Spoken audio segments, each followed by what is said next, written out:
ये वही जगह है जहाँ पर सर्दियों के मौसम में मैंने एक वीडियो बनाई थी। सर्दी से निपटने के लिए आपको तैयार रहना पड़ता है। अगर आप वो वीडियो देखें तो उसमें आपको बैकग्राउंड में सफ़ेदी ही सफ़ेदी नज़र आएगी, हर तरफ बर्फ़ ही बर्फ़ नज़र आएगी। आने वाले दिनों में सुना है कि टेम्परेचर फिर से नीचे जाएगा, -30 तक जाएगा। यहाँ पर खड़ा होना मुश्किल था क्योंकि तकरीबन -30 का टेम्परेचर था, हाथ फ्रीज़ हो रहे थे, सर्दी शदीद थी। टेम्परेचर बहुत नीचे होता है तो फ्रॉस्ट बाइट का ख़तरा होता है, यानी कि आपके स्किन का, आपकी जो बॉडी पार्ट्स हैं उनके जम जाने का ख़तरा होता है। लेकिन अभी गर्मियों का मौसम है, अगस्त का महीना है और आप मेरे पीछे बैकग्राउंड के अंदर सब्ज़ा ही सब्ज़ा देख सकते हैं। हर तरफ हरियाली है, लोग खुश हैं क्योंकि आउटडोर एक्टिविटीज़ काफ़ी ज़्यादा हैं। लोग बाहर आते हैं घरों से, इंजॉय करते हैं, मुख्तलिफ़ खेल खेले जाते हैं। इसके अलावा पार्क्स के अंदर रश होता है।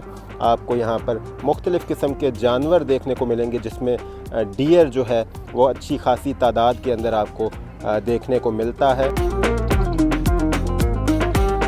यहाँ पर सामने बास्केटबॉल खेला जा रहा है, बास्केटबॉल के कोर्ट्स हैं। ये फ़ुटबॉल का ग्राउंड है, आज मैच नहीं हो रहा। इसके अलावा यहाँ पर बच्चे पार्क के अंदर खेल रहे हैं। ये कनाडा की खूबसूरती है, आपको एक तरफ शदीद सर्दी देखने को मिलती है, जबकि दूसरी तरफ जब बाहर का मौसम आता है तो इस किस्म के सब्ज़ा होता है, फूल ही फूल होते हैं, कलरफुल यहाँ पर फ्लावर्स होते हैं, ग्रीनरी होती है।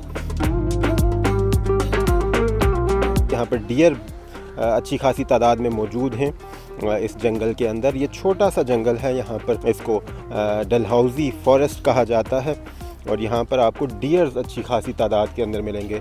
इस वक्त भी अगर आप कैमरे में देख सकते हो तो सामने कुछ हिरन मौजूद हैं। छुट्टियाँ होने की वजह से भी बच्चे एंजॉय करते हैं, उनके पास अच्छा खासा वक्त होता है, आउटडोर एक्टिविटीज़ को एंजॉय करते हैं।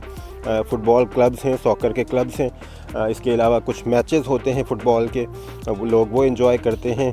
फिर मुख्तलिफ़ पार्क्स के अंदर लोग मुख्तलिफ़ एक्टिविटीज़ का इनेकाद किया जाता है, जहाँ पर फैमिलीज़ जाती हैं, एंजॉय करती हैं। लेकिन सर्दियों के अंदर ये जगह जो हैं बर्फ़ से ढकी होती हैं, आपका निकलना मुश्किल हो जाता है। जब मैंने वीडियो बनाई थी तो तकरीबन -30 का टेम्परेचर था, हाथ फ्रीज़ हो रहे थे। लेकिन इस मौसम में ये वही जगह है जहाँ पर सब्ज़ा ही सब्ज़ा है। लोग आसानी के साथ अपनी लाइफ को एंजॉय करते हैं, शाम के टाइम वॉक पर निकलते हैं और इसको एंजॉय किया जाता है, इस मौसम को भरपूर तरीके से। स्काई अगर आप देखें, आज बारिश हुई है, अभी कुछ देर पहले क्लाउडी वेदर था। आप स्काई में क्लाउड्स देख सकते हैं, खूबसूरत वेदर है। ये सामने स्कूल है, स्कूल में आजकल छुट्टियां हैं। इसके साथ आगे अगर आप बिल्डिंग देख रहे हो तो वो कॉलेज की बिल्डिंग है।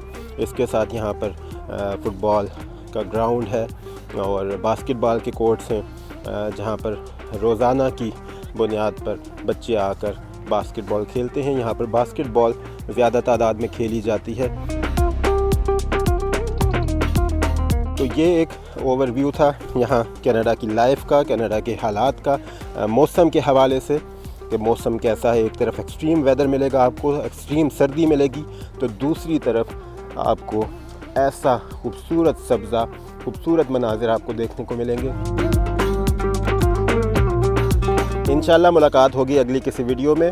वीडियो बनाने का सिलसिला टूट चुका था, कुछ मसरूफियात थीं, रमज़ान के बाद से वीडियो में नहीं बना सका। लेकिन इंशाल्लाह अब तरतीब के साथ, एक रूटीन के साथ वीडियो बनाई जाएगी, आपको कनाडा के बारे में बताया जाएगा। इसके अलावा कनाडा की इमिग्रेशन कैसे हासिल की जा सकती है, कनाडा का वीज़ा कैसे हासिल किया जा सकता है, उसके बारे में भी मैं बताऊंगा। मैं कनाडा के शहर विनिपेग में मौजूद हूँ, ये मैनिटोबा यहाँ का सूबा है, इस सूबे के हवाले से भी आपको बताऊँगा। इंशाल्लाह नेक्स्ट वीडियो में मुलाकात होगी। अपना ख्याल रखिए। अल्लाह हाफ़िज़।